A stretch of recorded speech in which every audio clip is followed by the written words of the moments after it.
All right, let's take a look at mentors. This is some more information that as I went through my career, I realized that this was happening and that sometimes I should have picked better mentors. Other times I had great ones. And I would have picked better mentors if somebody had told me this was what's going to happen. So in a very real way, there are actually people that go out and pay for mentors, which is really scary to me. But we pick mentors in our life all the time. Here's a very slight example. Say that you're with a group of friends and they're all just talking about this brand new computer game, whatever system that you're playing on, and you're like, that sounds really interesting. So you are aware, if you play games, that there's some pretty advanced stuff out there, and every game has their tips and tricks and advanced parts to it. So what you'll do is you'll pick out a friend that you can get along with well, and one that knows what they're doing, and you will ask them questions. They'll be your go-to for how do I get up to speed on this. You picked a mentor. Now, in a very bigger way, which really fills the term we think of mentor, you now have a child, and this is a brand new situation for you, and you're wondering who can help me with this. You start to pick out various mentors to do that. And it's just a part of who we are. It's just a part of what we do. And if you're aware that it's happening, you will be better at picking your mentors. Like, for instance, you may come from a bad family and your father or your mother or both are not good mentors for how to raise your own children. And if you realize you are going to try to rely on somebody for that, it will help you choose somebody else instead of going back to what you're comfortable with, right? And you'll even use experts on the internet. So anybody can be a mentor, really. So mentor, a wise and trusted counselor or teacher, an influential senior sponsor or supporter. To act as a mentor, she spent years mentoring a junior employee. To act as a mentor, the brash young executive did not wish to be mentored by anyone, right? This is the different ways we use the term mentor. And you need to realize that we do that for every aspect of our life. And your parents are usually your first mentors, and for usually good and bad, right? There's usually good things they do and bad things they do. And it becomes kind of the basis for how we're going to do things, even though we don't realize it. And again, that's when people will start to mimic their parents without realizing it, because when they don't know what to do, they go back on what happened to them. And so if you know, I am actually at that point choosing a mentor from my past, you could say, wait, is this the right thing to do? Who do I know that would really know about this? You know, my grandfather was really excellent. So I think I'll go ask him, how to deal with it. You know that you're going to have a mentor, then it's easy to understand that you're going to go through the process. It's going to happen to you, and you can pick good ones instead of others. Now, how does this fit in? I used examples from life because, well, everybody can identify with those different things. But how does that fit into work? Well, when you come to work, there's all these processes and procedures that have to take place. And how every single organization does their processes and procedures are usually different. So who do I take this to? Who's the one that processes that? When I'm done with this piece of information that I'm supposed to do every single day, how does that get reviewed? All sorts of things.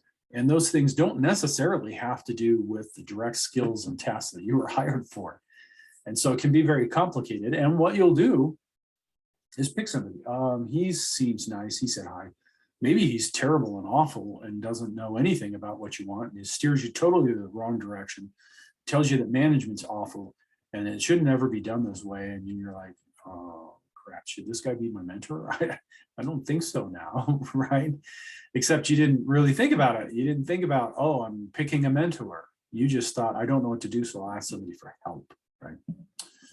So let's take a look at what are the qualities, what we should be choosing, because there is a danger of choosing the wrong one, as I explained. So they have to be willing to listen and to understand and help you, right? You can pick out somebody who's extremely knowledgeable in the organization and go say, hey, can you help me? And they constantly just say, oh, I'm busy right now. What can you do? You can't change that. They have to have a sound understanding of the subject matter. Now, that's where the problem comes in, right? Because you don't really necessarily know if they do or not. That's why observing things for a little while can be more beneficial, or understanding that maybe you're not going to go to this one person all the time. Maybe you'll go to other people too, and really kind of figure out who really knows what's going on here that's going to be beneficial, has a positive outlook on things, instead of just choosing a person, or a person that comes up and says, hey, you need help, buddy, because they may not be appropriate for you. They have to have honesty and integrity.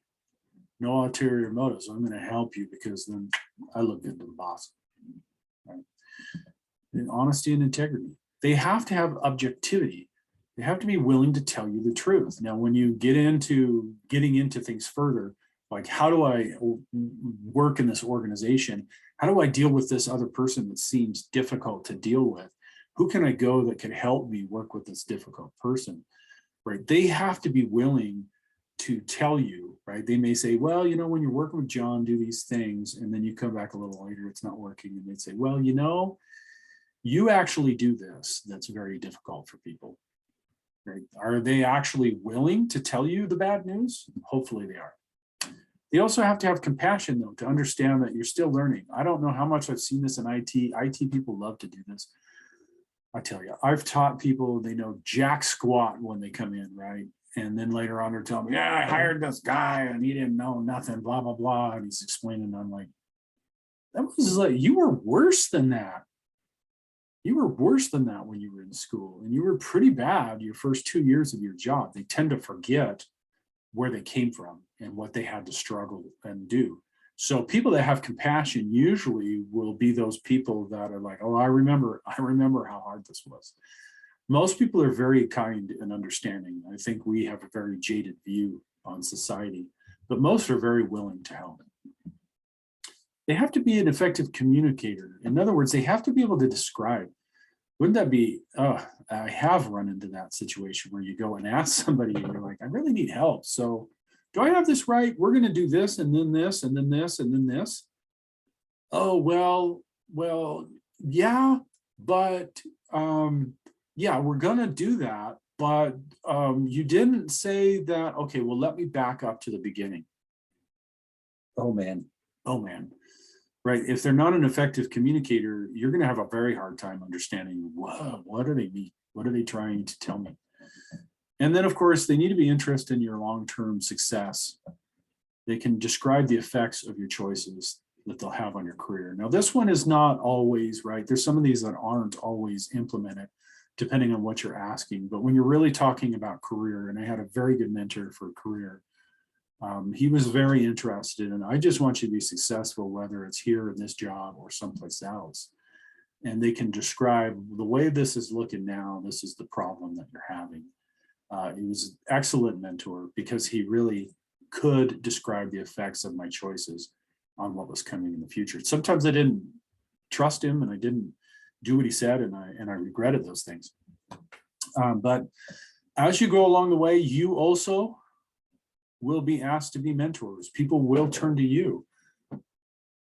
Be really nice if you remembered these things, that you need to be honest, have integrity, have compassion, be objective, and you'll be a great mentor. So we often are mentors to other people, even when we don't plan on it. But when somebody comes and asks you a question, be willing to listen, to understand them, and to help them. That'll pay off in more ways than you possibly could know. It's too bad that, you know, in the world today, we don't employ these kinds of things in our dealings with everybody around us. It'd be a much better world if we did.